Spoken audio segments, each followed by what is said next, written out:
En el supermercado pagué las compras de mi hijo y de mi nuera. 1,300 pesos. No era la primera vez, ni la 10ª, ni la 20ª. Era solo una vez más que la tarjeta de ellos no pasó y la mía tuvo que resolver el problema. Mientras digitaba mi NIP, escuché a mi nuera susurrándole a una amiga por teléfono: «Solo hay que apretar en el punto correcto y el viejo paga todo. Tiene miedo de quedarse solo». Fingí que no escuché, como siempre hacía. Como un hombre de 63 años, aprende a fingir que no ve, no oye, no siente. Porque admitir que tu propio hijo te está usando duele más que cualquier golpe en la cara. Porque reconocer que 40 años de sacrificio como padre resultaron en una máquina de tarjeta de crédito con piernas es un dolor que atraviesa el pecho como una navaja. A la salida del supermercado, cargando las bolsas mientras ellos caminaban adelante, platicando sobre un viaje a Puerto Vallarta, viaje al que no fui invitado, pero que probablemente iba a financiar, una señora de unos 70 años que nunca había visto se me acercó. Tenía esa manera discreta de quien quiere decir algo importante sin llamar la atención, esa urgencia controlada de quien sabe que el tiempo está contra todos nosotros. «Disculpe que lo moleste», susurró, mirando rápidamente hacia donde estaba mi hijo. «Cuando ellos se vayan, no toque la caja que dejen en el patio. Pero cuando esté seguro de que no van a regresar hoy, échele un vistazo. Usted se merece saber la verdad». Me reí nervioso, de esa manera que los hombres reímos cuando no queremos admitir que estamos confundidos. «Señora, creo que se equivocó de persona.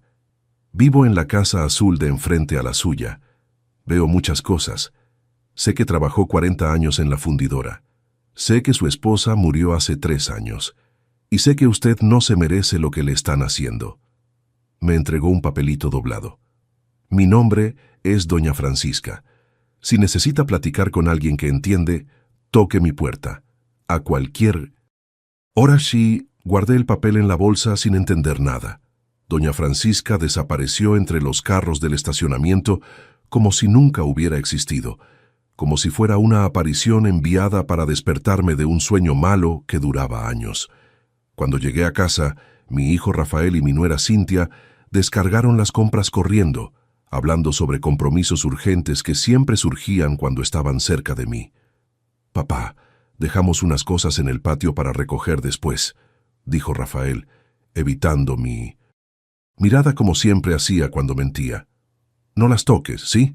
Son cosas importantes, documentos de Cintia, cosas del trabajo». Y ahí estaba yo otra vez, solo en la casa que construí con mis propias manos, en la cocina donde María preparaba el café de la mañana todos los santos días durante 35 años, sintiendo ese peso familiar en el pecho. Era el peso de quien trabaja toda la vida para ser respetado y descubre que el respeto no viene automáticamente con el sacrificio. Era el peso de un hombre que crió a un hijo pensando que estaba formando a un hombre, pero descubrió que solo había financiado a un extraño. Hay silencios de padre que pesan más que gritos. El silencio de la casa vacía después de que el hijo se va. El silencio del teléfono que no suena el domingo. El silencio de la mesa puesta para una sola persona. Y hay un silencio específico de padre explotado. Es el silencio de quien sabe que lo están usando, pero no tiene el valor de confrontar porque tiene miedo de perder lo poquito que le queda de familia. Esa noche, acostado en la cama que parecía más grande cada día que pasaba, sentí ese apretón en la garganta que todo hombre conoce, pero pocos admiten. Es el apretón de quien tragó lágrimas por tanto tiempo que se olvidó cómo bajan. Es el apretón de quien trabajó 60 horas por semana durante décadas para darle una buena vida al hijo, y ahora descubrió que lo único bueno en la vida del hijo era la cuenta de banco del papá. Existe una soledad específica de hombre que crió hijos que después se volvieron extraños. Es la soledad de quien trabajó 40 años creyendo que estaba construyendo una familia, pero descubrió que solo estaba financiando indiferencia. Es la soledad de quien enseñó valores, pero el único valor que permaneció fue el de su dinero. A la mañana siguiente, al abrir la puerta de atrás para regar las plantas que María tanto amaba, los girasoles que decía que me recordaban porque siempre buscaban la luz, casi me desmayé con lo que vi. Había una caja de cartón en el patio, pero no era cualquier caja. Era una caja abierta, con la tapa tirada a un lado, como si alguien quisiera que yo viera el contenido, como si alguien hubiera decidido que me merecía saber la verdad, aunque doliera. Las primeras imágenes me hicieron tambalear. Era mi hijo Rafael en lugares que no conocía, usando ropa cara que nunca había visto, manejando carros que no eran el Tsuru viejo que decía ser el único que podía mantener. Había fotos de él y Cintia en restaurantes caros, en viajes a Cancún, a Guadalajara, a lugares que siempre soñé conocer pero nunca tuve dinero porque siempre estaba ayudándoles. En todas las fotos sonreían. Sonrisas amplias, genuinas, de gente que se estaba divirtiendo de verdad. Sonrisas que no veía hace años cuando estaban conmigo. Cuando estaban conmigo, siempre tenían cara de quien estaba aguantando un peso, cumpliendo una obligación, fingiendo cariño para mantener la fuente de ingresos, pero lo que me destruyó fue encontrar una carpeta con estados de cuenta bancarios. Cuenta corriente que no conocía, ahorro que no sabía que existía, y cantidades, Dios mío, cantidades que mostraban depósitos mensuales de 15, 20 mil pesos, dinero que entraba todos los meses, mientras él me pedía prestados 300 pesos para el súper o 500 para la reparación del carro. Hay dolores que un hombre traga por años, hasta que un día la garganta ya no aguanta más. ¿Cuántos padres andan por ahí sintiendo en carne propia que décadas de sacrificio valen menos que un capricho momentáneo? ¿Cuántos hombres como yo están descubriendo que ser un buen proveedor no garantiza ni una comida el día del padre? ¿Cuánto tiempo aguanta un hombre al descubrir que fue un idiota en su propia casa? Si ya sentiste que toda una vida de trabajo como padre valía menos que un capricho momentáneo de tu hijo, quédate conmigo hasta el final de esta historia, porque lo que pasó después de esa mañana me enseñó que un hombre solo pierde la dignidad cuando acepta ser tratado como banco, no como padre. Suscríbete al canal para no perderte los próximos relatos. Hay muchos padres por ahí que necesitan escuchar esto. Antes de continuar, si te gustan relatos reales como este, de historias que muestran que nunca es tarde para que un hombre recupere su valor, suscríbete al canal y activa la campanita, porque aquí no cuento historias de víctimas, cuento historias de hombres que decidieron reaccionar. Mi nombre es Alberto, tengo 63 años, y necesito regresar un poco en el tiempo para que entiendas cómo llegué a ese momento, ahí en el patio, sosteniendo estados de cuenta que probaban 20 años de mentiras. Porque esta historia va a hacer que muchos padres reconsideren lo que están aceptando en nombre del amor familiar. Durante 41 años, trabajé como operador de máquinas en una fundidora en Naucalpan. Despertaba a las 5:30 de la mañana desde los tintos. 22 años, manos callosas que nunca lograron ponerse suaves, ni los fines de semana. Espalda que duele hasta hoy por cargar piezas que pesaban más que yo. Uniforme siempre limpio porque María se empeñaba en que saliera de casa presentable, porque el trabajo digno merece apariencia digna, decía. Nunca falté un día por pereza. En 41 años falté exactamente 17 veces. 9 cuando nació Rafael y estaba internado con neumonía. 4 cuando María tuvo cáncer y necesitaba quimioterapia. 3 cuando murió mi papá y tuve que arreglar el entierro. Y 1 cuando me quebré 2 dedos en la prensa y aún así regresé a la semana siguiente con la mano enyesada. Nunca negué tiempo extra cuando lo necesitaban. Sábado, domingo, días festivos, madrugada. Cuando sonaba el teléfono, iba. Porque Rafael necesitaba escuela particular, después preparatoria, después universidad, después boda, después casa propia, después carro mejor, después siempre algo más. Nunca dije que no cuando la familia necesitó. Cuando Rafael quiso estudiar administración en una particular carísima, hice 2 años de tiempo extra todos los fines de semana para pagar. Cuando quiso casarse en una fiesta para 300 invitados, vendí el carro que había comprado para María y regresamos a andar en camión durante 3 años. Cuando quiso comprar casa propia, refinancié mi casa para darle el enganche. Durante 25 años, creí que estaba formando a un hombre. Durante 25 años, pensé que el sacrificio paterno significaba amor paterno.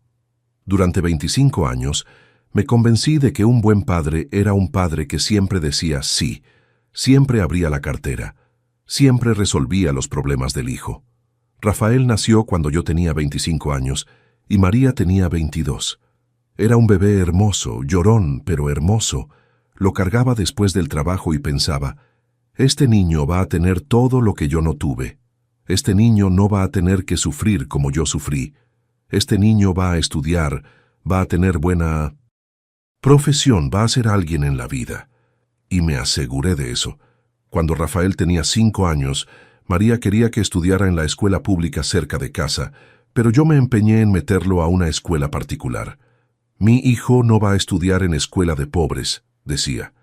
Trabajaba 2 horas extra todos los días para pagar la colegiatura. Llegaba a casa cuando Rafael ya estaba dormido, pero pagaba. Cuando Rafael tenía 8 años y quería bicicleta, trabajé 3 meses de sábado y domingo en la obra de un conocido para comprarle la bicicleta más bonita de la tienda. Cuando Rafael tenía 12 años y todos sus amigos tenían Nintendo, saqué un préstamo en el banco para comprarle uno. Cuando Rafael cumplió 15 años, vendí mi moto para comprar una computadora porque la computadora es el futuro, pensaba. Durante la adolescencia, Rafael se fue volviendo un extraño. No era un niño malo, pero era un niño que nunca valoraba nada. Recibía regalos caros y los aventaba en un rincón después de una semana. Pedía dinero para salir con los amigos y nunca decía gracias. Llegaba tarde a casa, respondía mal cuando le reclamaba, y María siempre lo defendía. Déjalo, Alberto, los adolescentes son así. Yo me aguantaba porque pensaba que era una etapa. Me aguantaba porque trabajaba tanto que no tenía tiempo para pelear. Me aguantaba porque María pedía paz en casa y yo quería que María fuera feliz. Pero en el fondo, muy en el fondo, ya sentía que algo estaba mal, que Rafael estaba creciendo acostumbrado a recibir todo sin dar nada a cambio. Cuando Rafael terminó la preparatoria, le pregunté, ¿y ahora, hijo? ¿Vas a trabajar? ¿Vas a estudiar? Me miró como si hubiera dicho una tontería. Papá, voy a hacer universidad, obvio. No voy a trabajar en fábrica como tú. La forma en que lo dijo, con ese desprecio en la voz, me dolió. Pero me aguanté. Otra vez. Pagué 4 años de administración en una particular que costaba 1,000 pesos al mes en 2003. 1,000 pesos que representaban la mitad de mi salario. Durante 4 años comí tortas para ahorrar dinero del almuerzo. Durante 4 años, María y yo no compramos ropa nueva. Durante 4 años, nuestra única diversión era ver la tele en la sala después de cenar. Pero Rafael se graduó. Y cuando se graduó, en lugar de conseguir trabajo, decidió que quería hacer maestría. 2 años más de colegiatura, 2 años más de sacrificio. Papá, hoy en día sin maestría no consigues buen trabajo, decía. Y yo le creía, porque quería creer que todo el sacrificio que estaba haciendo resultaría en un hijo exitoso. Cuando Rafael finalmente consiguió trabajo, a los 27 años, respiré aliviado. Finalmente iba a caminar con sus propias piernas. Finalmente María y yo íbamos a poder pensar en nosotros. Tal vez un viaje, tal vez arreglar la casa, tal vez comprar un carro mejor. Pero entonces Rafael trajo a Cintia a casa. Muchacha bonita, educada, hija de familia de clase media. Estudiaba enfermería, era 2 años menor que Rafael y estaba embarazada. Papá, nos queremos casar, anunció Rafael un jueves durante la cena, y vamos a necesitar una ayuda para empezar la vida. Esa ayuda se convirtió en financiar una boda para 300 personas. Se convirtió en muebles completos para casa de 3 recámaras. Se convirtió en carro para la pareja, porque embarazada no puede andar en camión. Se convirtió en 3 años más de sacrificio que pensé serían los últimos. Pero nunca fueron los últimos, porque Cynthia perdió el bebé en el 5º mes de embarazo, y la pareja entró en una depresión que costó terapia cara, viajes para despejar la mente, tratamientos que el seguro social no cubría. Y Rafael siempre venía a pedirme ayuda con esa cara de quien estaba sufriendo, y yo siempre decía sí. Años después, Cynthia quedó embarazada otra vez, tuvo a Sara, mi nietecita hermosa, que amaba más que a mi propia vida. Pero criar bebé cuesta caro. Pañales, leche, ropa, doctor, medicina. Y Rafael siempre venía. Papá, ¿puedes ayudar? Es para tu nietecita. Como dice no un abuelo cuando es para la nietecita. Durante 15 años, entre 2005 y 2020, financié la vida de Rafael y Cynthia. 15 años de préstamos mensuales que variaban de 300 a 2,000 pesos. 15 años de es solo hasta que me organice. Es solo hasta que pase esta etapa difícil. Es solo hasta que consiga un ascenso. Durante 15 años, creí que estaba ayudando a mi hijo a construir una vida. Durante 15 años, pensé que un buen padre era un padre que siempre rescataba. Durante 15 años, me convencí de que el amor paterno se demostraba abriendo la cartera. María murió en 2020, por complicaciones del COVID. 3 meses en el hospital, 2 internada en cuidados intensivos, 1 en casa con secuelas. Rafael la visitó exactamente 4 veces en esos 3 meses, siempre con excusa, trabajo pesado. Cynthia no se sentía bien. Sara tenía exámenes en la escuela. Siempre algo más importante que visitar a la mamá que se estaba muriendo. En el funeral de María, Rafael lloró. Lloró mucho, abrazó a todos, hizo un discurso bonito sobre cómo María era una madre maravillosa. Pero una semana después, cuando el abogado leyó el testamento, su primera pregunta fue: ¿y ahora, papá? ¿La casa queda toda tuya? En ese momento, entendí que María no había muerto sola. Una parte de mí había muerto con ella. La parte que creía que familia significaba amor incondicional. La parte que creía que ser padre significaba ser respetado por los hijos. Después de que María murió, Rafael y Cynthia aumentaron la frecuencia de las visitas, pero no eran visitas de hijo preocupado por papá viudo. Eran visitas de gente interesada en mantener la fuente de ingresos funcionando. Llegaban siempre a la hora del almuerzo, comían lo que yo hacía, se llevaban táperes para casa y siempre salían con algún dinero prestado. «Papá, no puedes quedarte solo», decía Cynthia con esa voz melosa. «Nos preocupamos por ti». Y luego venía la petición: «¿Puedes prestarnos 500 pesos? El carro se descompuso y necesitamos trabajar». Durante 3 años, desde que María murió, viví esa rutina. Visitas interesadas 2 veces por semana, peticiones de dinero que se volvieron certeza, soledad que pensaba era normal para viudo de 60 años. Pensaba que tenía suerte de tener hijo que se preocupaba por mí, aunque esa preocupación siempre costara unos pesos. Hasta esa mañana, cuando encontré la caja en el patio, y todo cambió. Hay señales que uno no quiere ver porque duele menos fingir que todo está bien. Durante los últimos años con María viva, y principalmente después de que murió, las señales de que Rafael y Cynthia me veían como cajero automático particular estaban por todos lados. Pero elegí no ver, porque admitir que tu propio hijo te ve como un idiota útil es un dolor que ningún padre está preparado para sentir. La primera señal clara pasó en 2019. Un año antes de que María muriera.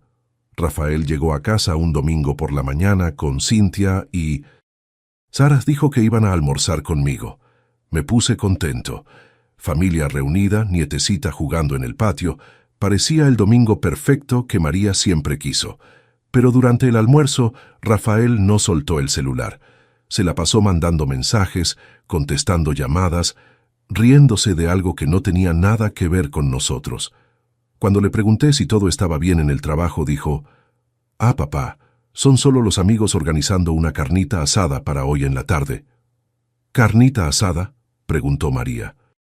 ¿Pero no dijeron que iban a pasar el domingo aquí? Es que cambiaron los planes, respondió Cintia sin ni siquiera mirar a María. Solo venimos a almorzar. En un ratito nos tenemos que ir. Y ahí vino el golpe. Papá, ¿tienes unos 200 pesos prestados? Es que la carnita asada es en un rancho y vamos a cooperar para la gasolina, la carne, esas cosas. 200 pesos para ir a una carnita asada con amigos el domingo, que debería ser de familia. 200 pesos para dejar al papá y a la mamá solos en casa después de 15 minutos de visita. 200 pesos para financiar diversión que no nos incluía. Les di el dinero.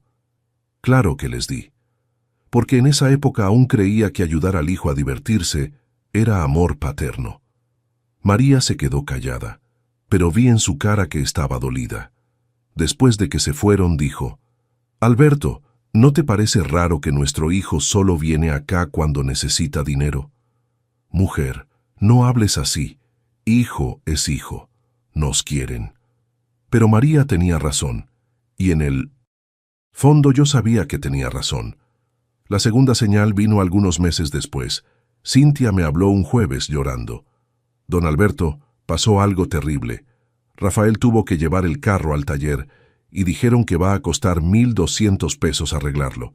No tenemos tanto dinero. 1,200 pesos, más que mi pensión líquida del IMSS.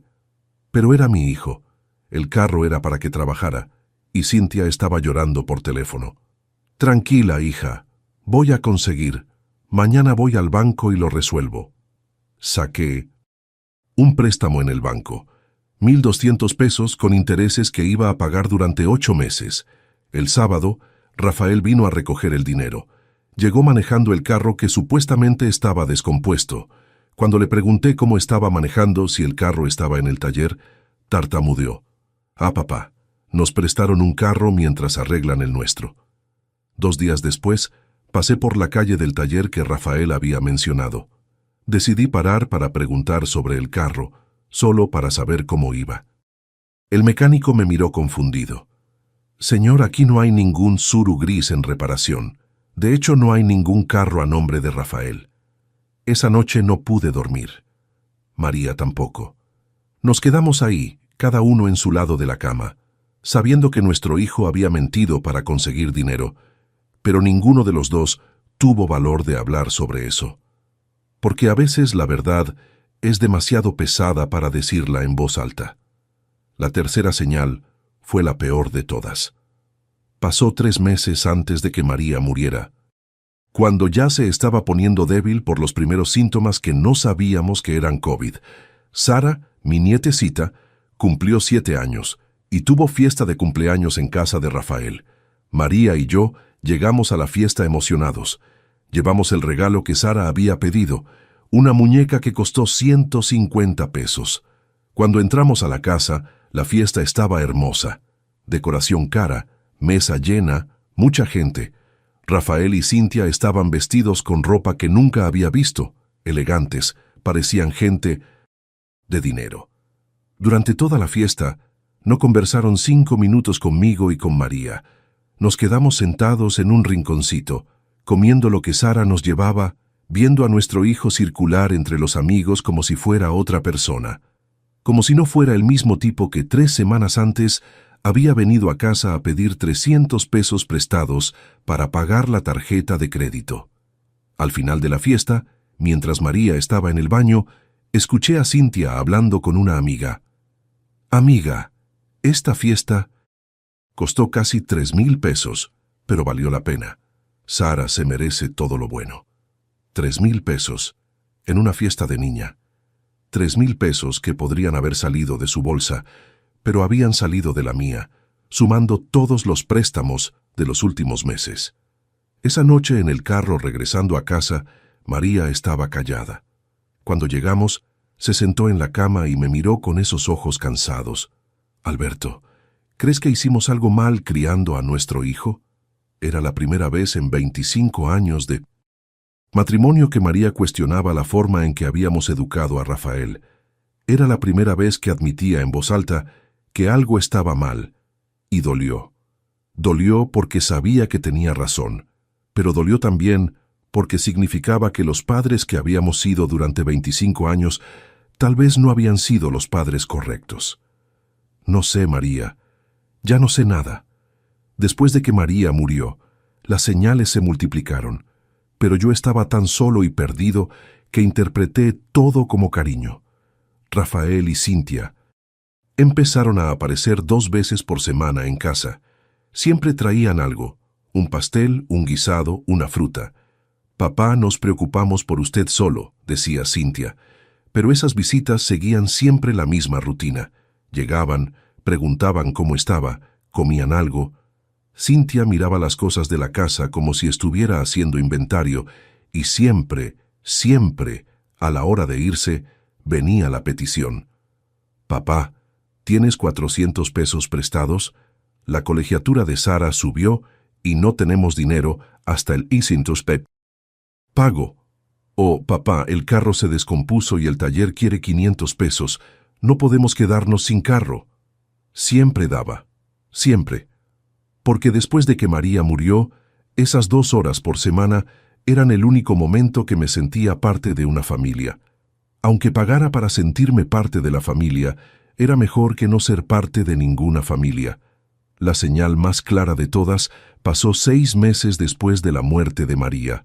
Rafael llegó a casa un lunes en la tarde, solo. Dijo que necesitaba platicar conmigo sobre algo serio. «Papá, Cintia y yo hemos estado platicando. Creemos que no debería quedarse solo en esta casa tan grande. Es peligroso para un hombre de su edad». Hablaba con esa voz de quien está preocupado, pero sentí que había algo detrás. «¿Peligroso cómo, hijo?» «Ay, papá, le puede dar algún problema de salud. Pueden entrar ladrones, se puede caer y no hay nadie que lo auxilie». Pensamos, ¿qué tal vender esta casa y comprar un departamento más chico? Sería más práctico para usted. Vender la casa. La casa que construí ladrillo por ladrillo en las horas libres durante 10 años. La casa donde María plantó cada flor del jardín. La casa donde Rafael creció, donde hicimos todos los recuerdos buenos de la familia. «¿Y qué pasaría con el dinero de la venta?», pregunté. «Parte la usaría para comprar el departamento y parte podría quedar conmigo para invertir. Usted no entiende de esas cosas, papá. Deje que yo me encargo del dinero». En ese momento, algo hizo clic en mi cabeza. Rafael no estaba preocupado por mi seguridad. Rafael estaba preocupado por mi herencia. Rafael quería echarle mano al único patrimonio que tenía antes de que yo me muriera. «Voy a pensarlo, hijo». «No se tarde mucho en pensar, papá. Entre más tiempo pase, más se devalúa la casa. Casa que terminé de pagar 3 años antes. Casa que no se estaba devaluando, se estaba valorizando. Casa que Rafael quería que vendiera para entregarle el dinero en las manos». Esa noche, entendí que ya no tenía hijo. Tenía un usurero con parentesco. Pero la señal más dolorosa de todas vino algunas semanas después, un domingo que debería haber sido especial. Era el Día del Padre, y yo estaba esperando que Rafael apareciera. Hice comida buena, limpié la casa, aparté una camisa bonita. Pensé que tal vez Sara haría una tarjetita, que tal vez traerían un regalo simbólico, que tal vez podríamos pasar un domingo en familia recordando a María. Rafael me habló a las 2 de la tarde. «Papá, no vamos a poder ir para allá hoy. Quedamos de almorzar con los papás de Cintia, pero lo queremos, ¿eh? Feliz Día del Padre». Papás de Cintia que tenían dinero, papás de Cintia que eran dueños de una boutique y tenían condiciones de pagar almuerzo en un restaurante caro. Papás de Cintia que no necesitaban préstamos todos los meses para sobrevivir. Pasé el Día del Padre solo, comiendo la comida que hice para 3 personas, viendo la tele, tratando de no pensar que mi hijo eligió almorzar con gente que podía darle más ventajas, tratando de no pensar que me estaban reemplazando en su vida con personas más útiles. Cuando un padre es traicionado por su propia sangre, la cicatriz atraviesa generaciones, porque no es solo el dolor de ser abandonado. Es el dolor de descubrir que criaste a alguien capaz de abandonar. Es el dolor de darse cuenta de que todos los valores que trataste de enseñar no entraron. Es el dolor de admitir que fallaste como padre y que este hijo que te decepcionó tal vez sea exactamente el hijo que mereciste. Ese domingo, solo en la casa vacía, empecé a entender que necesitaba dejar de fingir que todo estaba bien. Empecé a entender que el amor paterno de verdad tal vez fuera dejar de facilitar comportamientos que nos lastiman. Empecé a entender que me estaban usando y que permitir que me usaran no es amor, es debilidad. Pero todavía tardé más de un año en tener valor de hacer algo, porque a veces la verdad da más miedo que la mentira, y a veces un hombre prefiere ser explotado que quedarse completamente solo. Hasta que llegó esa mañana en el patio, la mañana de la caja, la mañana que cambió todo. Lo que más le duele a un hombre de 63 años no es descubrir que lo están explotando, es descubrir que lo estaban explotando desde hace tanto tiempo que se volvió rutina. Es descubrir que se volvió un idiota tan predecible que el propio hijo tenía una hoja mental de sus puntos débiles. Durante 2 años y medio, desde que María murió, viví en una rutina de explotación que se disfrazaba de amor familiar. Rafael y Cintia habían convertido nuestra relación en una empresa familiar donde yo era el único empleado que trabajaba gratis y además pagaba por trabajar. La estrategia de ellos era simple y eficiente. Aparecían en casa 2 veces por semana, siempre con Sara, porque sabían que me derretía cuando veía a mi nietecita. Cintia traía alguna comida hecha, Rafael preguntaba cómo estaba mi salud, y los dos creaban una atmósfera de familia cariñosa por exactamente 1 hora. Después venía el golpe, siempre a la hora de irse, siempre con cara de quien no quería molestar, siempre con historia convincente. «Papá, ¿tienes unos 400 pesos prestados? El seguro médico de Sara subió y no tenemos dinero hasta el pago». O «Papá, el carro se descompuso y el taller quiere 500 pesos. No podemos quedarnos sin carro». Siempre daba, siempre, porque después de que María murió, esas 2 horas por semana eran el único momento que me sentía útil para alguien. Era el único momento que me sentía papá y abuelo. Era el único momento que la casa no parecía un cementerio donde yo seguía vivo por error. Pero había una matemática cruel detrás de esa generosidad. Entre enero de 2021 y abril de 2023, 2 años y 4 meses, les presté a Rafael y Cintia exactamente 27,400 pesos. Sé la cantidad exacta, porque después de encontrar esa caja, fui al banco y pedí estados de cuenta de todos esos meses. 27,400 pesos, casi 2 años de pensión, dinero que salió de mi cuenta para resolver problemas que, descubrí después, no existían. Porque cuando un hijo descubre que el papá tiene miedo de quedarse solo, ese miedo se vuelve el negocio más lucrativo de la familia. El esquema era más sofisticado de lo que imaginaba. Rafael nunca pedía la misma cantidad 2 veces seguidas, para que no pareciera automático.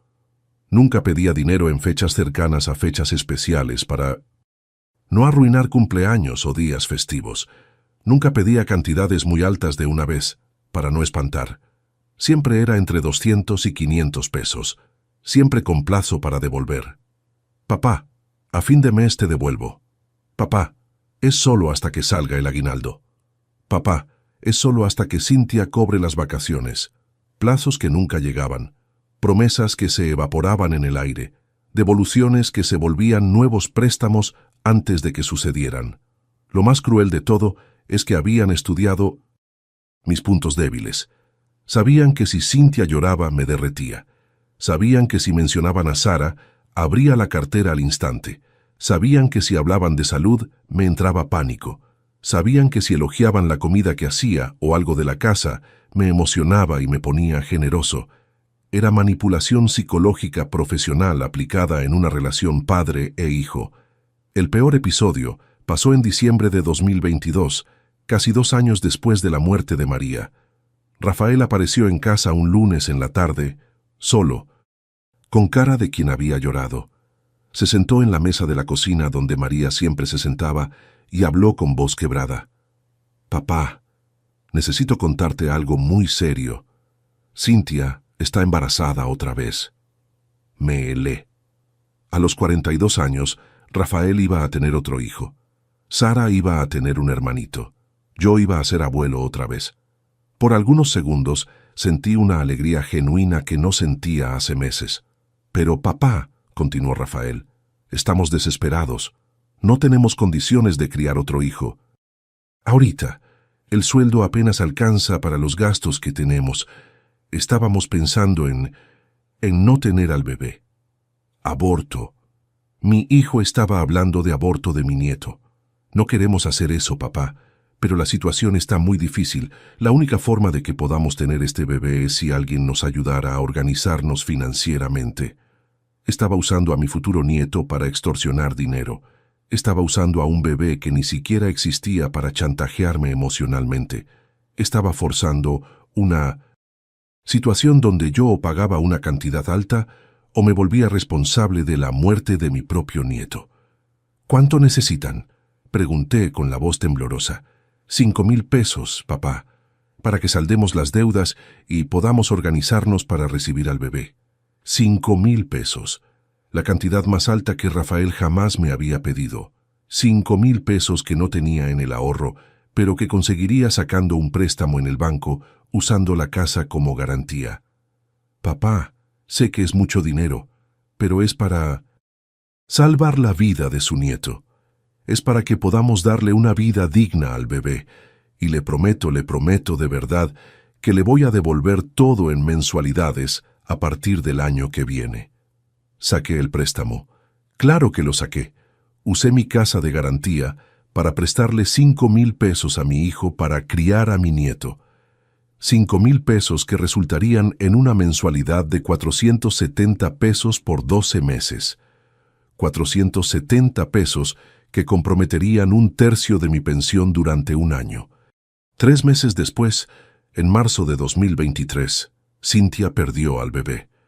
Rafael me habló llorando, dijo que había sido mucho sufrimiento, que los doctores no pudieron explicar qué pasó, que estaban destruidos emocionalmente. Me quedé devastado. Lloré la muerte de un nieto que había ayudado a salvar. Lloré por Rafael y Cintia que estaban sufriendo. Ofrecí apoyo, cariño, lo que necesitaran para superar el luto. Nunca se me ocurrió en esa época que tal vez nunca existió bebé alguno. Nunca se me ocurrió que el aborto pudo haber sido una historia inventada para conseguir 5,000 pesos. Nunca se me ocurrió que mi hijo fuera capaz de usar la muerte de un niño inexistente para extorsionar al propio padre.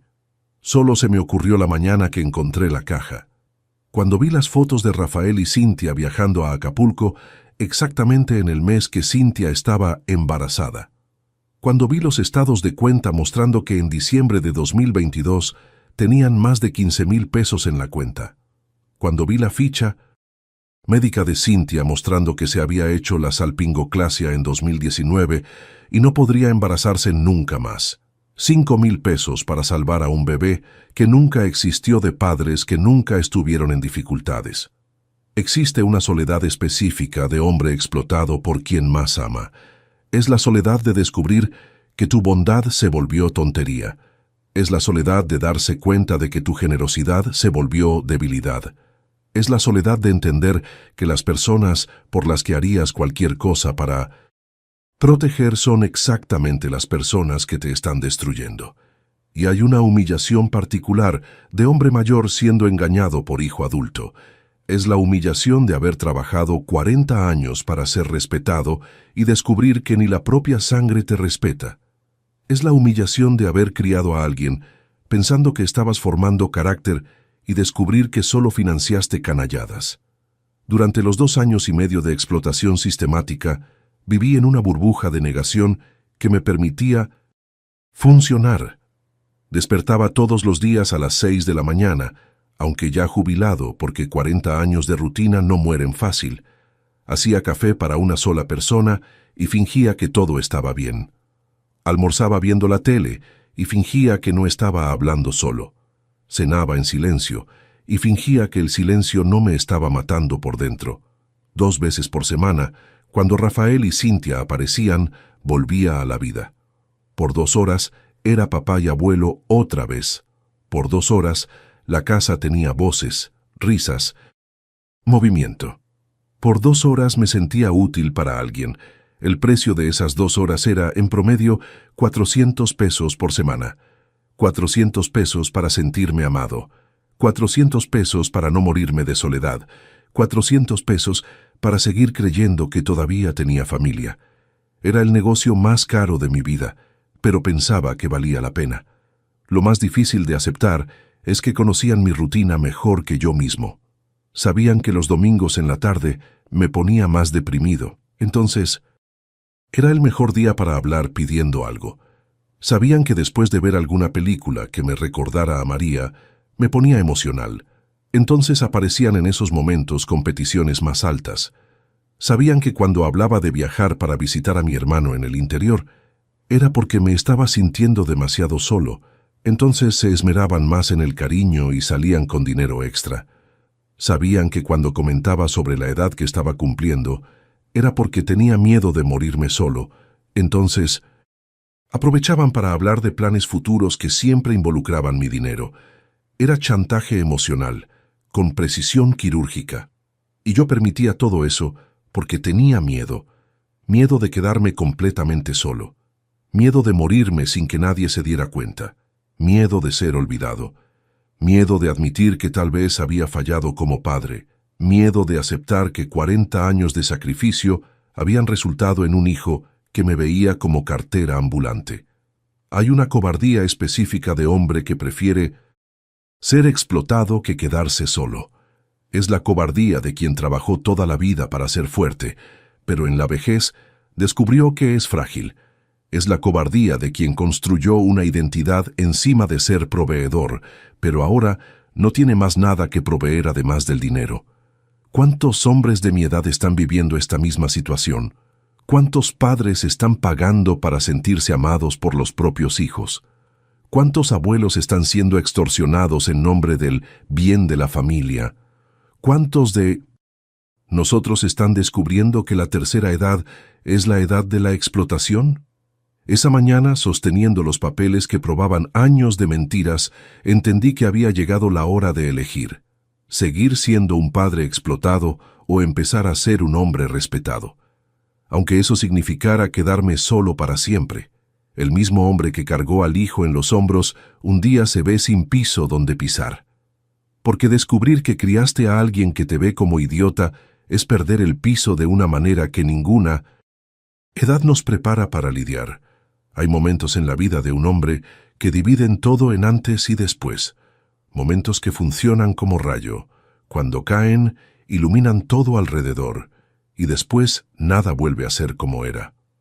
Esa mañana del jueves 20 de abril de 2023, a las 7:43 de la mañana, sé la hora exacta porque miré el reloj cuando mi mano dejó de temblar, fue el rayo que partió mi vida en dos. Antes, Alberto, padre de 63 años, jubilado, viudo, que financiaba la ingratitud del propio hijo porque tenía miedo de quedarse solo. Después, Alberto, hombre de 63 años, que decidió que la dignidad vale más que la compañía.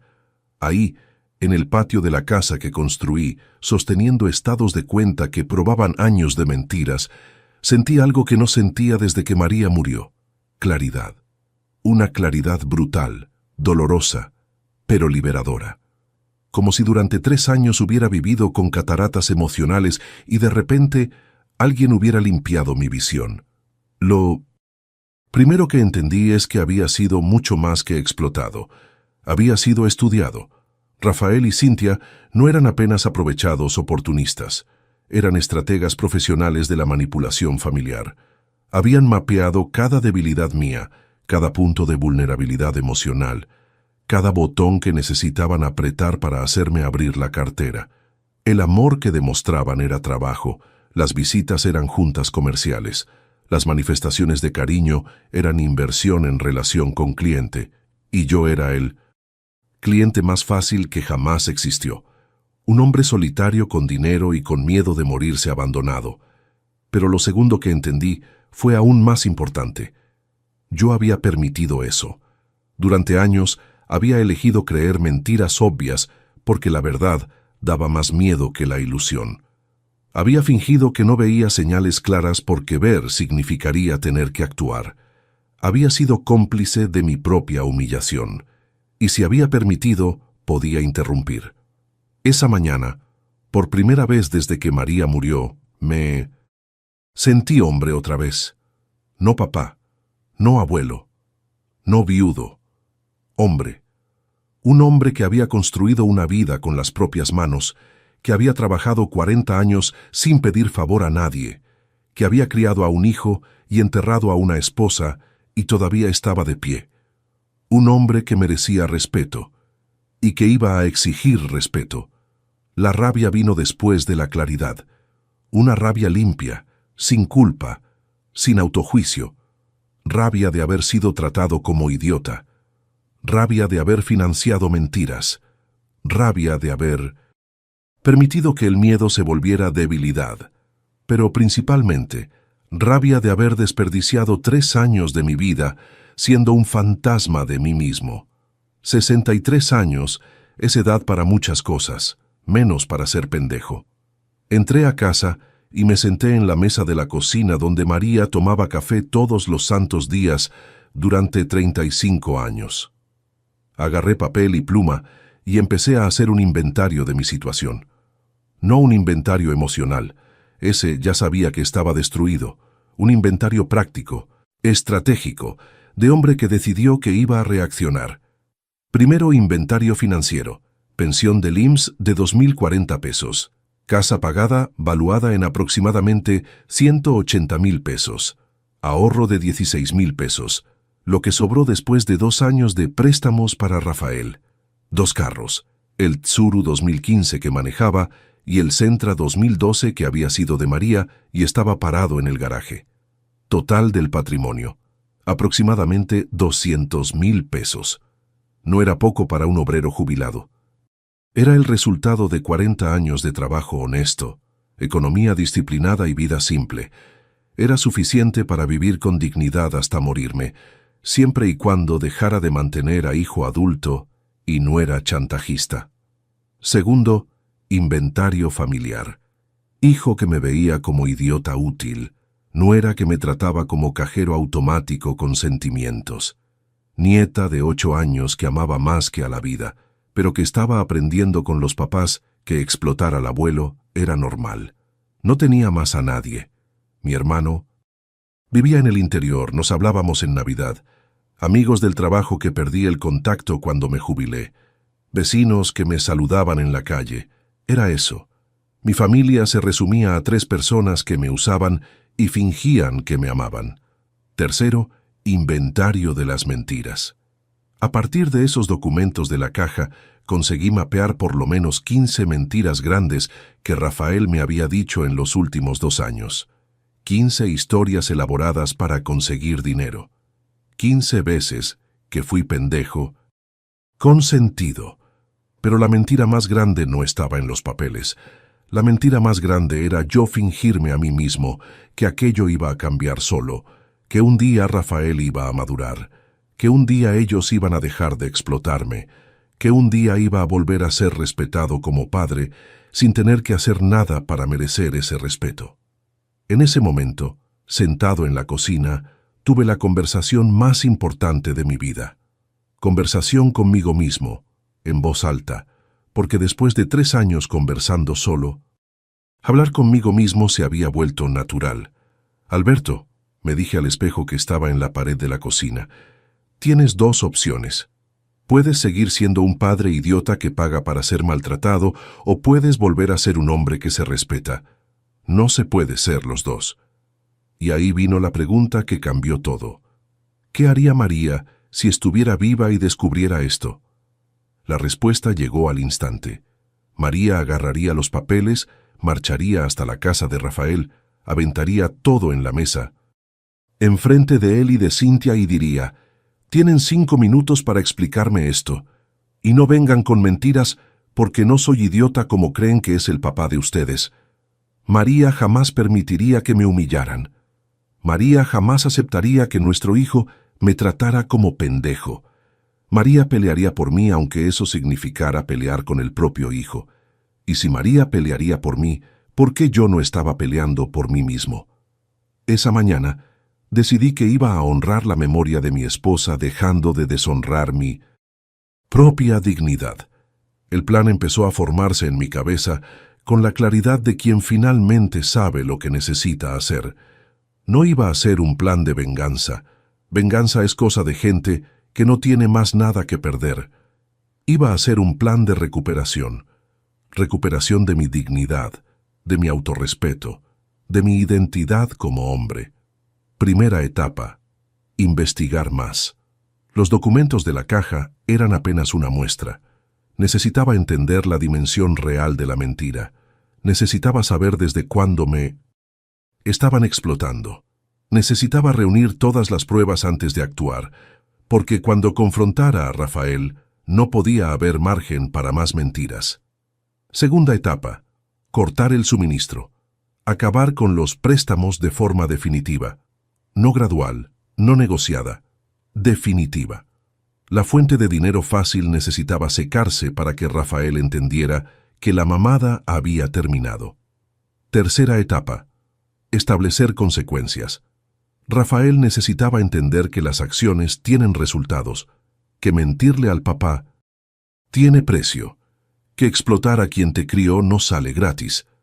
Cuarta etapa: reconstruir mi vida.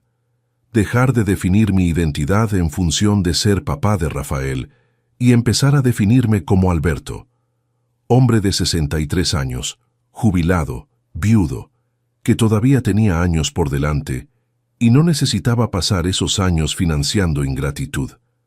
El primer paso del plan fue hablarle a doña Francisca. La mujer que me había alertado sobre la caja seguramente sabía más cosas. Si estaba observando desde casa, tal vez había visto otros detalles que necesitaba conocer. Crucé la calle a las 9 de la mañana. Doña Francisca atendió la puerta como si me estuviera esperando.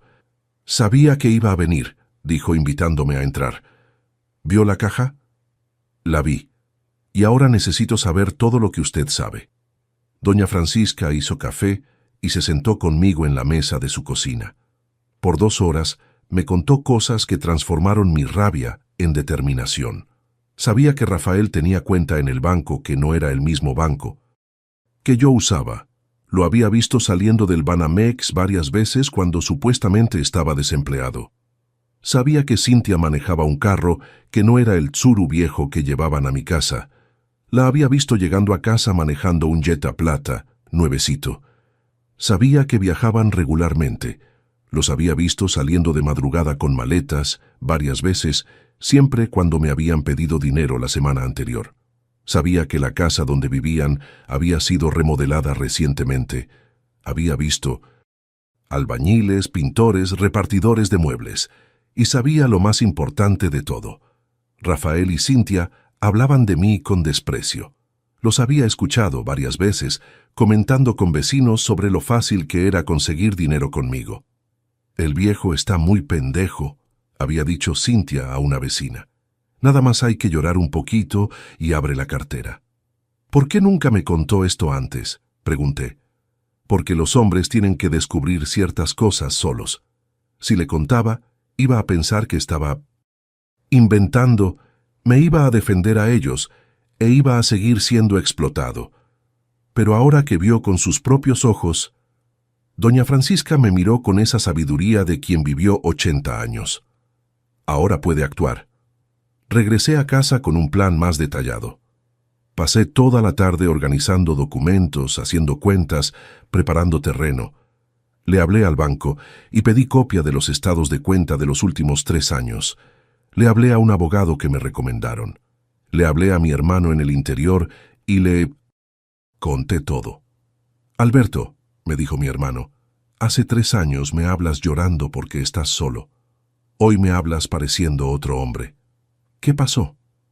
Dejé de fingir que todo estaba bien. Esa noche, por primera vez en 3 años, dormí bien. Dormí el sueño de hombre que finalmente sabe lo que va a hacer. Dormí el sueño de quien dejó de ser víctima y decidió volver a ser protagonista de su propia vida. El viernes por la mañana empecé a ejecutar el plan. Algunas puentes después de quemadas no necesitan ser reconstruidas, aunque hayas ayudado a construirlas, porque a veces empezar de nuevo significa dejar atrás hasta aquello que más amaste. Lo primero que hice el viernes por la mañana fue hablarle a Rafael. Voz tranquila, tono normal, como si fuera cualquier conversación de papá a hijo. Buenos días, hijo. ¿Tú y Cintia pueden venir acá a la casa el domingo en la tarde? Necesito platicar sobre algo importante. Claro, papá. ¿Pasó algo? ¿Está bien? Estoy excelente. Mejor de lo que he estado en mucho tiempo. Solo necesito platicar con ustedes sobre unos asuntos de la familia. ¿Qué tipo de asunto, papá? El domingo se enteran. ¿Puede ser a eso de las 3 de la tarde? Sí, se puede. ¿Llevamos a Sara? No. Esta vez es solo plática de adultos. Colgué el teléfono sin dar más detalles. Rafael se quedó curioso, eso era obvio, pero su curiosidad era problema suyo. Había pasado 3 años respondiendo todas las preguntas, explicando todas las decisiones, justificando todos los gastos. Ahora quien iba a responder preguntas era él. El fin de semana fue el más tranquilo que pasé desde que María murió.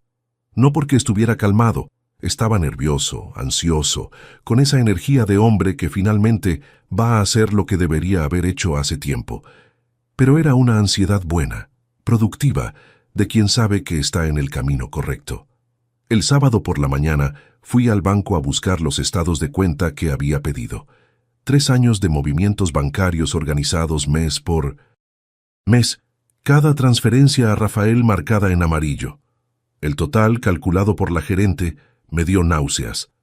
31,600 pesos en 2 años y 8 meses. Casi 32,000 pesos. Más que 2 años de pensión. Más que una remodelación completa de la casa. Más que un carro nuevo. Más que 3 años de seguro médico particular. Más que cualquier cosa que pudiera haber hecho para mejorar mi propia vida en los últimos años. 32,000 pesos para financiar mentiras. El sábado, en 1906, la tarde fui a la tienda de ropa a comprar una camisa nueva. No porque necesitara, sino porque quería estar presentable para la conversación más importante que iba a tener con mi hijo. Quería que me viera como hombre que se respeta, no como papá desesperado por migajas de atención. El vendedor de la tienda, muchacho joven, simpático, me ayudó a elegir una camisa azul que me quedó bien. ¿Para alguna ocasión especial?, preguntó. Para una conversación que debería haber pasado hace mucho tiempo. Respondí. El domingo por la mañana desperté a las 6, como siempre, pero en lugar de quedarme rumiando problemas, usé el tiempo para organizar los documentos que le iba a mostrar a Rafael. Estados de cuenta, copias de las fotos que estaban en la caja, anotaciones de las mentiras que logré mapear, todo organizado cronológicamente, como una investigación policíaca, porque de cierta forma era una investigación policíaca. Era la investigación de un crimen contra la dignidad paterna. A las 3 de 1900. La tarde en punto, Rafael y Cintia llegaron. Estaban vestidos casualmente, sonrientes, sin desconfianza. Rafael me abrazó como siempre hacía. Cintia me besó la mejilla y elogió mi camisa nueva. Parecían genuinamente cariñosos, como siempre parecían cuando querían algo. Siéntense ahí en la sala, dije. Voy por algo a la cocina y ya vengo. Regresé cargando una carpeta con todos los documentos. Me senté en el sillón de enfrente al sofá donde estaban, puse la carpeta en la mesita de centro y los miré a los ojos por primera vez en años sin tratar de agradar. Rafael, ¿durante cuántos años me consideraste idiota? La pregunta lo agarró desprevenido. Vi el susto en sus ojos, la confusión, el inicio de la disculpa automática que siempre daba cuando era confrontado con algo. Papá, ¿qué pregunta es esa? Yo nunca. No me mientas. Ya no más. Abrí la carpeta y saqué los estados de cuenta. Sé todo, Rafael. Sé desde cuándo me engañas. Sé cuánto dinero conseguiste mintiéndome. Sé que no. Necesitas mi ayuda financiera desde hace años. La cara de Rafael cambió. En 5 segundos, lo vi pasar de hijo cariñoso a persona acorralada. Cynthia estaba pálida, sin poder hablar. «Papá, ¿de dónde sacó eso?» «Eso no importa. Lo que importa es que durante casi 3 años viniste a mi casa 2 veces por semana para mentirme, manipularme y salir de aquí con dinero que no necesitabas». Saqué las fotos de la carpeta y las esparcí en la mesa. Fotos de Rafael y Cynthia en viajes que no sabía que existían, en restaurantes caros, manejando carros que nunca había visto. Mientras me pedías 300 pesos prestados para el súper, ustedes estaban gastando 3,000 pesos en viajes. Mientras llorabas contándome historias sobre dificultades financieras, tenían 20,000 pesos en el ahorro. Rafael trató de agarrar las fotos, pero le detuve la mano. «No toques, no muevas nada. Ahora te quedas callado y escuchas». Por primera vez en la vida, le hablé a mi hijo con autoridad absoluta. Por primera vez, me miró con miedo en lugar de desprecio disfrazado. 31,600 pesos, dije, mostrando el cálculo del banco. Fue eso lo que consiguieron de mí en estos últimos años. 31,000 pesos mintiéndole a un hombre de 63 años que trabajó toda la vida para darles una buena educación. Cynthia empezó a llorar. No era llanto de arrepentimiento, era llanto de quien fue descubierta. «Don Alberto, ¿podemos explicar?» «Cállate. Primera vez que le hablé feo a mi nuera. Quien va a explicar aquí es Rafael. Es hijo mío, lo crié yo, aprendió valores conmigo. A ti ni te conozco bien, pero él quiero entender cómo se volvió esto». Rafael estaba sudando. Nunca había visto a mi hijo sudar de nervios. «Papá, las cosas no son exactamente así». «¿Cómo son entonces? Explícame cómo un hombre de 42 años le pide dinero prestado al papá de 63 para el súper y gasta 3,000 pesos en un viaje a la playa en el mismo mes». Silencio. «Explícame cómo lloras enfrente de mí, contando que Cynthia estaba embarazada y no tenían condiciones de criar al bebé. Consigues 5,000 pesos prestados y después descubro que ella se hizo la salpingoclasia en 2019. Cynthia dejó de llorar y me miró con odio puro. En ese momento vi quién realmente era por debajo de la máscara de nuera cariñosa. «Explícame», continué, «cómo miraban a un hombre que perdió a la esposa, que estaba sufriendo, que estaba solo, y lo único que lograban ver era oportunidad de hacer dinero». Rafael finalmente trató de hablar. «Papá, nunca quisimos lastimarlo». Mentira. Mi voz salió más fuerte de lo que esperaba. Sabían exactamente lo que estaban haciendo. Si no supieran, no necesitarían inventar historias. Si no supieran, pedirían dinero diciendo la verdad. Saqué de la carpeta una hoja donde había anotado todas las mentiras que logré identificar. Carro descompuesto que nunca se descompuso. Seguro médico que no subió. Embarazo que no existió. Cuentas atrasadas que nunca tuvieron. 15 historias diferentes. 15 mentiras elaboradas. 15 veces que me hicieron idiota. Rafael tenía la cabeza agachada. Cynthia me estaba encarando con odio, sin ni siquiera tratar de fingir arrepentimiento. «¿Y saben qué fue lo que más me dolió?», pregunté. «No fue el dinero. Dinero puedo volver a ganar. Fue descubrir que durante 3 años, cada vez que venían acá, cada vez que me abrazaban, cada vez que decían que me amaban, era trabajo. Nadie», respondió. «Era trabajo mantener contento al cliente. Era inversión en relación para garantizar que la fuente de dinero siguiera chorreando». Me levanté del sillón y fui hasta la ventana de la sala. Afuera, la vida seguía normal. Vecinos cuidando el jardín, niños jugando en la calle, gente viviendo sus vidas sin drama, gente que no estaba siendo explotada por los propios hijos. «Ahora me van a escuchar con atención», dije sin voltearme, «porque solo voy a decir esto una vez». Me volteé de frente. «A ellos». Rafael seguía cabizbajo, pero Cynthia me miraba con esa cara de quien estaba calculando cómo revertir la situación. «Se acabó. A partir de hoy, no consiguen ni un centavo mío, ni prestado, ni regalado, ni prometido. aunque vengan acá llorando sangre. Papá, no terminé. Me senté en el sillón otra vez, pero ahora tenía control total de la situación. Segundo, van a devolver todo el dinero que consiguieron conmigo en los últimos 3 años, 31,600 pesos, en mensualidades de 1,000 pesos por mes, durante 32 meses. Primer depósito hasta el viernes que viene. Rafael levantó la cabeza, desesperado. Papá, no tenemos 1,000 pesos para depositar todas las semanas. Problema de ustedes. Se las arreglaban para conseguir 1,000 pesos de mi cuenta todas las semanas. Ahora se las arreglan para devolver. Saqué de la carpeta un papel que había preparado. Tercero, van a firmar esto. Es un documento reconociendo la deuda y comprometiéndose con el pago. Si no cumplen, los demando. Cintia explotó. ¿Va a demandar al propio hijo? Voy a demandar a 2 adultos que me robaron durante 3 años. El hecho de que uno de ellos sea mi hijo solo hace el crimen más grave, no menos. Rafael estaba en pánico. Papá, no tenemos cómo pagar 1,000 pesos al mes. Entonces van a tener que esforzarse, van a tener que trabajar más, van a tener que ahorrar, van a tener que hacer exactamente lo que yo hice durante 40 años para darles lo que ustedes consiguieron. De mí mintiendo. Le extendí el papel a Rafael. Firma. ¿Y si no firmo? Por primera vez en la vida miré a mi hijo como si fuera un extraño, porque en ese momento lo era.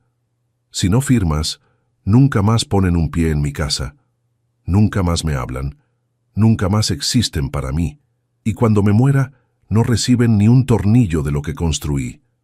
El silencio que siguió fue el más pesado de mi vida. Le estaba dando un ultimátum a mi propio hijo. Estaba poniendo nuestra relación en una balanza donde de un lado tenía mi dignidad, y del otro lado tenía el amor paterno que sentí por él durante 42 años. Y por primera vez en la vida, mi dignidad estaba pesando más. Rafael agarró el papel y firmó sin leer. Cintia firmó después de él, con odio estampado en la cara. Ahora se pueden ir, dije, y la próxima vez que vengan acá, vengan con el comprobante de depósito. Salieron de mi casa como 2 criminales que habían sido atrapados en flagrante, porque era exactamente eso lo que eran. Cuando se cerró la puerta, me desplomé en el sillón y lloré. Lloré porque había perdido a mi hijo. Lloré porque había perdido mi ilusión de familia. Lloré porque tardé 3 años en tener valor de hacer lo que debería haber hecho en la primera mentira.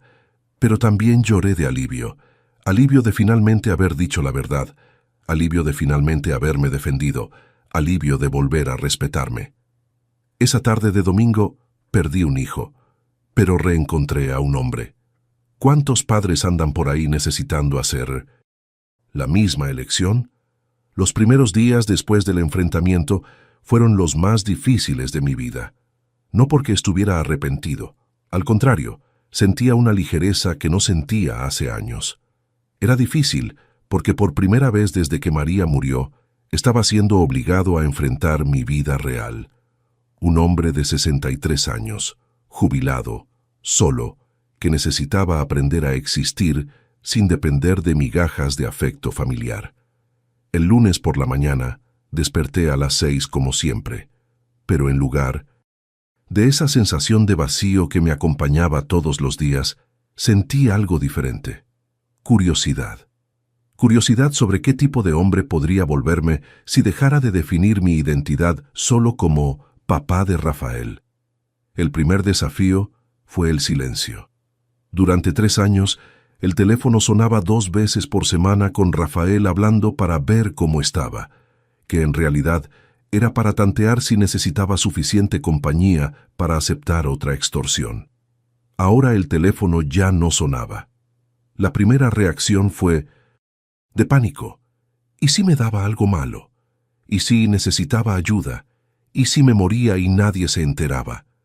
Durante 40 años siempre tuve certeza de que si algo me pasaba, María estaría ahí. Después de que María murió, me convencí de que Rafael estaría ahí. Ahora estaba claro que si algo me pasaba, estaba solo. Pero después del pánico vino un descubrimiento inesperado. La soledad elegida es diferente de la soledad impuesta. Cuando me estaban explotando, me sentía solo, aunque Rafael y Cintia estuvieran cerca porque sabía que no estaban ahí por mí, estaban ahí por mi dinero. Ahora que estaba efectivamente solo, me sentía menos abandonado que antes. El miércoles sonó el teléfono. Era Rafael. «Papá, necesito platicar con usted. Si es para traer el comprobante de depósito, puede venir.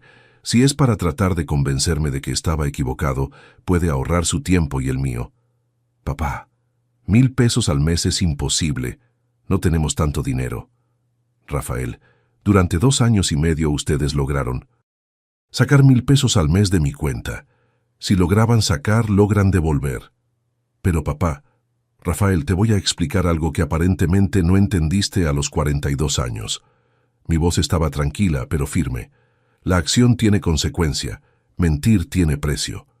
Explotar a quien te crió tiene resultado. El resultado es este: o pagan lo que deben, o salen definitivamente de mi vida. ¿Está eligiendo dinero en lugar de familia?». La pregunta me dio tanta rabia que me reí de verdad. De esa manera amarga de quien acababa de escuchar la mayor ironía de la vida. «Rafael, quienes eligieron dinero en lugar de familia fueron ustedes. Durante 3 años. Ahora yo solo estoy cobrando el precio de esa elección». Colgué el teléfono. Y colgué con una tranquilidad que me sorprendió. Por primera vez en la vida, había establecido un límite claro con mi hijo y no estaba dispuesto a negociar ese límite. El viernes, para mi sorpresa, Rafael apareció en casa con un comprobante de depósito de 1,000 pesos. Estaba visiblemente afectado, flaco, con cara de quien no estaba durmiendo bien. «Listo», dijo entregándome el papel. «Primer pago». Agarré el comprobante, revisé los datos y lo guardé en la carpeta donde estaba organizando toda la documentación de nuestra nueva relación.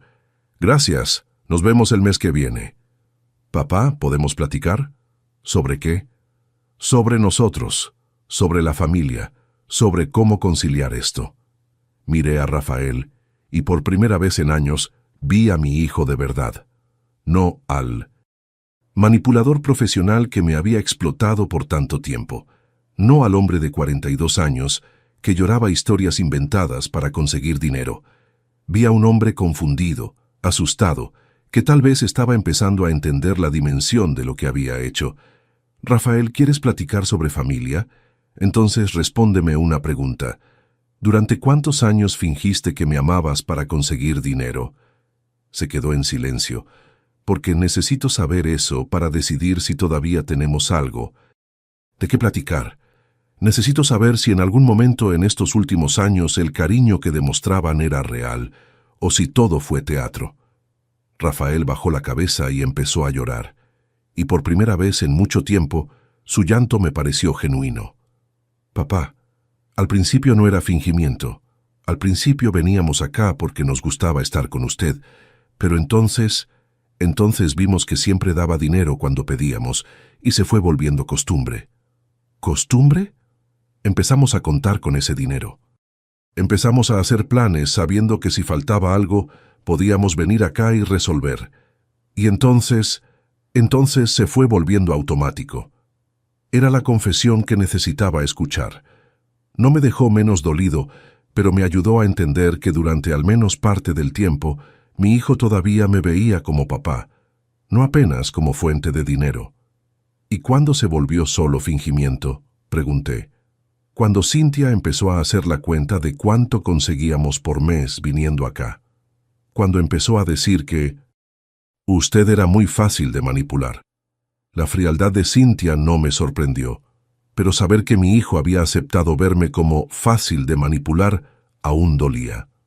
«Rafael, tienes 42 años, estás casado, tienes hija, tienes trabajo, tienes vida propia. ¿Por qué aceptaste participar en un esquema para explotar a un hombre de 63 años? «Porque era fácil». La respuesta salió bajito, pero la escuché claramente. «Porque siempre decía sí, porque nunca cuestionaba nada, porque parecía que le gustaba ayudar». ¿Y pensaste que porque me gustaba ayudar podías engañarme? Papá, nunca pensamos que lo estábamos lastimando. Mentira, Rafael. Mi voz salió más dura de lo que pretendía. Sabían exactamente lo que estaban haciendo. Si no supieran, no necesitarían inventar historias. Si no supieran, pedirían dinero diciendo la verdad. Rafael lloró algunos minutos más en silencio. Lo dejé llorar. Después de 3 años siendo manipulado, había aprendido la diferencia entre llanto de arrepentimiento y llanto de estrategia. Papá, ¿qué necesito hacer para que me perdone? La pregunta me agarró desprevenido. Durante 3 años, había esperado que Rafael pidiera perdón espontáneamente. Ahora que lo estaba pidiendo, descubrí que ya no sabía si el perdón era suficiente. Rafael, perdonar es fácil. Te puedo perdonar ahora si quieres. El problema no es perdón. El problema es confianza. ¿Qué quiere decir eso? Quiere decir que aunque los perdone por haberme mentido durante 3 años, nunca más voy a poder creer en nada que me digan. Nunca más voy a poder mirarlos sin recordar que fueron capaces de engañarme sistemáticamente. Rafael se quedó en silencio, procesando lo que había dicho. ¿Quiere decir que no hay regreso? ¿Quiere decir que el Rafael que crié murió? El hombre que está aquí en mi casa no lo conozco. Y para conocer a este hombre, para construir una relación con este hombre, necesito empezar de cero. ¿Cómo hacer eso? Primero pagando la deuda. Todos los meses, durante 2 años y medio, van a depositar 1,000 pesos en mi cuenta. Eso va a ser recordatorio constante de que las acciones tienen consecuencias. Después vemos si este hombre que está aquí en mi casa es alguien que quiero conocer mejor. Rafael salió de casa ese día con una expresión que nunca había visto antes. Era la expresión de alguien que estaba empezando a entender que había perdido algo valioso y que tal vez no lograría recuperar. Y por primera vez desde el enfrentamiento, me sentí realmente en paz con mi decisión. En las semanas que siguieron, empecé a descubrir quién era Alberto, además de papá de Rafael. Fue un descubrimiento difícil al inicio, porque durante 42 años mi identidad había sido construida alrededor de trabajar, cuidar a María y ser papá. Ahora que ya no trabajaba, María había muerto, y Rafael había salido de mi vida como hijo verdadero. Necesitaba descubrir quién era yo. Lo primero que hice fue arreglar la casa de una manera que me gustara, no de la manera que siempre mantuve pensando en las visitas de otros. Quité fotos viejas de la pared que me ponían triste, cambié muebles de lugar, regalé cosas que ya no usaba. Transformé el cuarto de visitas en una oficina donde podía leer, hacer crucigramas, organizar mis papeles. Lo segundo fue volver a cuidar mi salud. Durante 3 años después de que María murió, me había dejado medio tirado. Comía mal, no hacía ejercicio, no cuidaba mi apariencia. Empecé a caminar todas las mañanas en el parque cerca de casa. Empecé a cocinar de verdad para mí, no solo calentar comida congelada. Agendé citas médicas que estaba posponiendo hace meses. Lo tercero fue buscar actividades que me dieran placer. Siempre me gustó la carpintería, pero nunca tenía tiempo para dedicarme bien. Monté un pequeño taller en el garaje y empecé a hacer pequeñas reparaciones y proyectos. Descubrí que era relajante y satisfactorio crear cosas con las propias manos. Lo cuarto, lo más difícil, fue aprender a hacer amistades.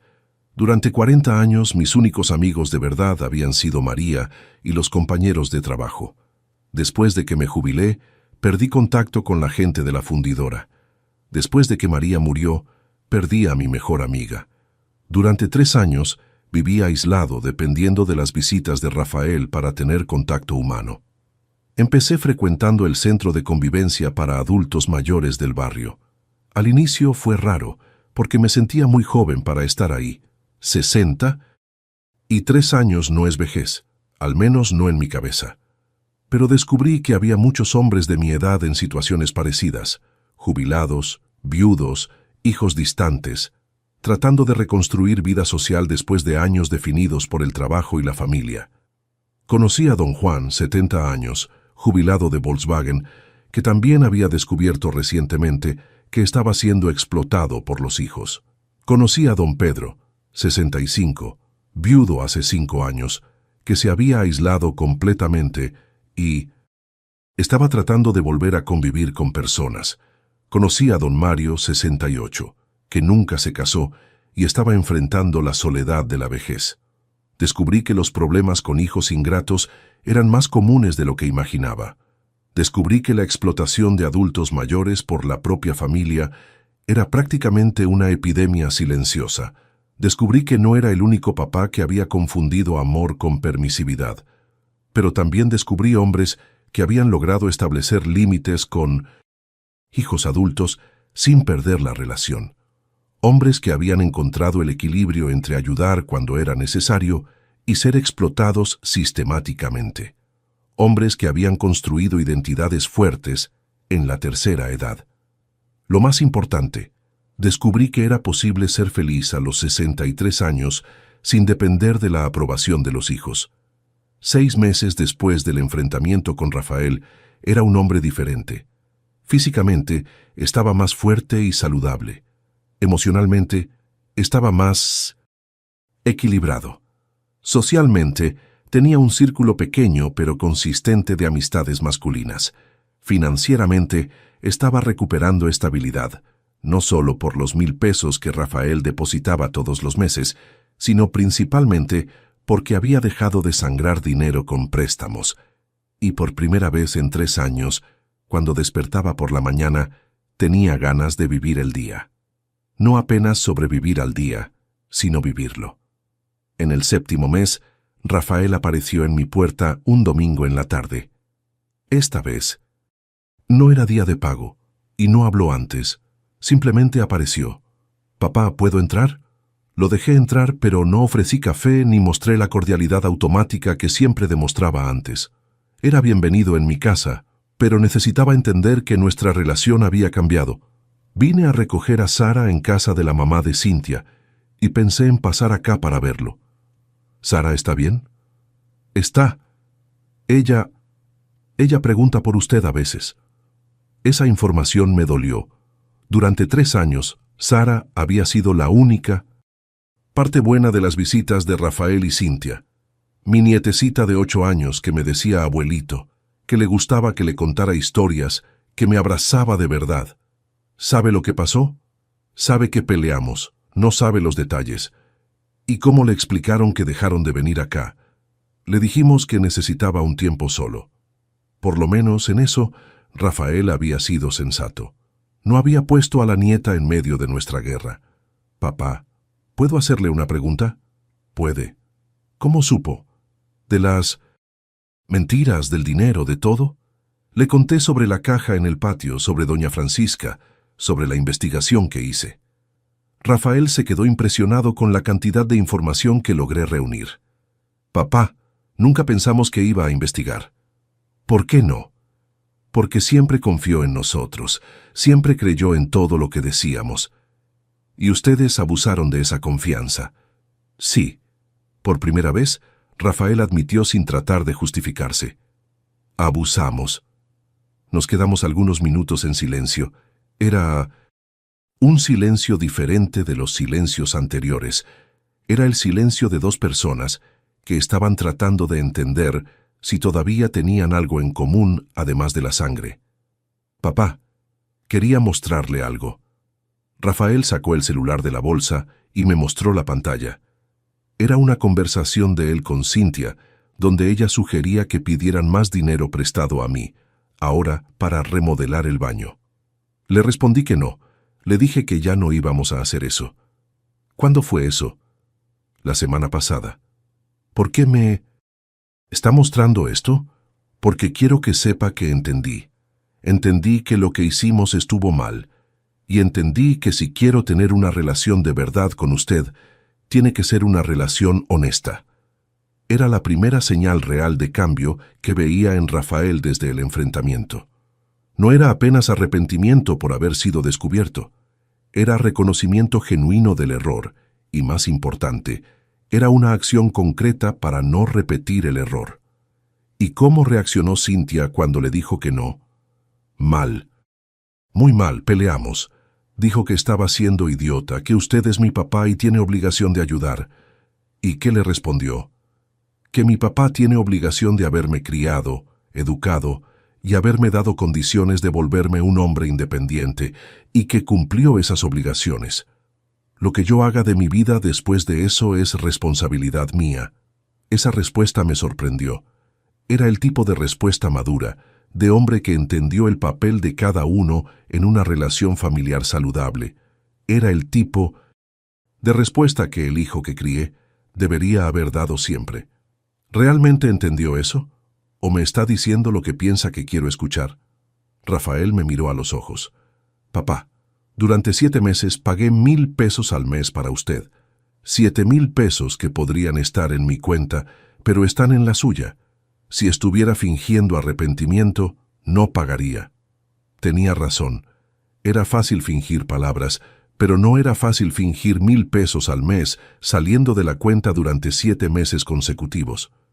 ¿Y ahora qué quiere? Quiero tratar de reconstruir nuestra relación. No de la manera que era antes, porque de la manera que era antes estaba mal, de la manera correcta. ¿Cómo es la manera correcta? No sé, nunca aprendí, pero quiero aprender.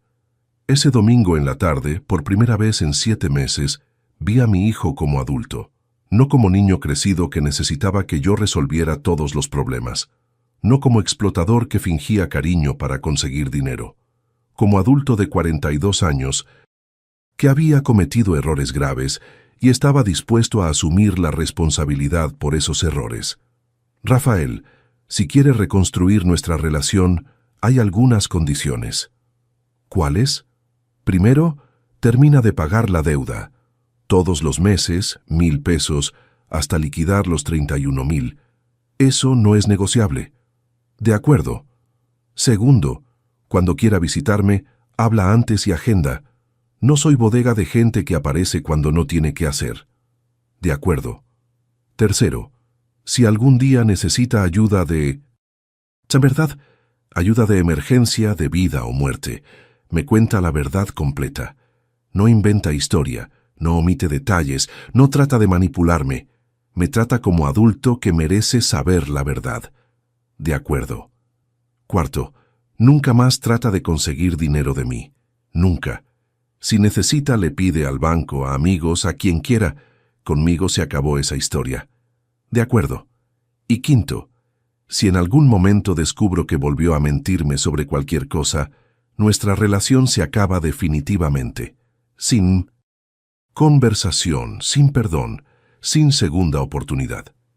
Rafael se quedó en silencio por algunos segundos, procesando las condiciones. Acepto todas. Entonces podemos intentar. Ese día no recuperé a mi hijo, pero conocí a un hombre que tal vez valiera la pena conocer mejor. Un hombre que tal vez pudiera algún día volver a merecer ser llamado hijo. Era un nuevo comienzo. No una reconciliación, sino un nuevo comienzo. Y a los 63 años había aprendido que a veces empezar de nuevo vale más que tratar de arreglar lo que está roto. Hoy, 2 años y 3 meses después de esa mañana, en el patio donde encontré la caja, despierto todos los días a las 6 de la mañana, no por obligación, sino por elección. Despierto porque tengo cosas que hacer, lugares a donde ir, personas que ver. Despierto porque finalmente aprendí que la vida no es solo supervivencia, es también dignidad. Rafael sigue pagando los 1,000 pesos al mes religiosamente. Van a hacer 2 años que no se atrasa ni un depósito. Más importante que eso, van a hacer 2 años que no me pide ni un centavo. Van a hacer 2 años que cuando me habla es porque quiere platicar conmigo, no porque necesita algo. Nuestra relación hoy es diferente de todo lo que tuvimos antes. Es más respetuosa, más honesta, pero también más distante. Ya no es esa intimidad falsa de papá e hijo que fingían ser cercanos para mantener un esquema funcionando. Es la cercanía real de 2 hombres adultos que están aprendiendo a conocerse de verdad. Rafael me visita una vez al mes, siempre hablando antes, siempre trayendo a Sara. Cintia nunca más vino a mi casa, y tanto yo como Rafael sabemos que es mejor así. Ella nunca me perdonó por haber descubierto el esquema y por haber cobrado consecuencias. Pero ese es problema de ella, no mío. Sara, mi nietecita, que hoy tiene 10 años, tardó algunos meses en entender por qué las cosas habían cambiado. Pero los niños son más inteligentes de lo que los adultos imaginamos. Un día me preguntó, «Abuelito, ¿por qué papá y mamá dejaron de venir toda la semana?» Le respondí, «Porque a veces los adultos necesitan aprender a ser más honestos unos con otros». Pensó un poco y dijo, «Entendí, igual que cuando necesito aprender a no mentir sobre la tarea. ¿Cuántas veces nosotros, hombres, tragamos falta de respeto en nombre de la paz? ¿Cuántos padres están financiando su propia humillación? Aprendí a los 63 años que un hombre no necesita aceptar migajas de quien recibió un banquete de oportunidades, que ser papá no significa ser explotado y que nunca, pero nunca, es demasiado tarde para que un hombre se levante. Si esta historia como padre tocó tu corazón, quiero saber de dónde estás viendo. Escribe aquí en los comentarios tu ciudad, tu estado o hasta tu país. Déjame saber que este mensaje llegó hasta ti. Y si conoces a algún padre que está aceptando menos de lo que se merece, comparte este video. Porque hay muchos hombres que necesitan entender que valorarse no es egoísmo, es necesidad. Si este relato te hizo reflexionar, deja un comentario contando de dónde estás viendo. Escribe también lo que sentiste escuchando esta historia. Cuéntame, ¿ya necesitaste poner límites con tus hijos? ¿Te sentiste faltado al respeto por tu propia familia? ¿Cómo lidiaste con eso? Y si esta historia te hizo pensar, deja tu like y suscríbete al canal para seguir acompañando historias reales de hombres que eligieron su dignidad. Porque aquí no contamos historias de víctimas, contamos historias de nuevo comienzo. Un abrazo desde Naucalpan, donde vivo hoy en una casa que es verdaderamente mía, con amigos que son verdaderamente amigos y con una vida que es verdaderamente vivida. Y recuerda, construiste mucho más que una familia, construiste a un hombre que merece respeto. Nunca lo olvides,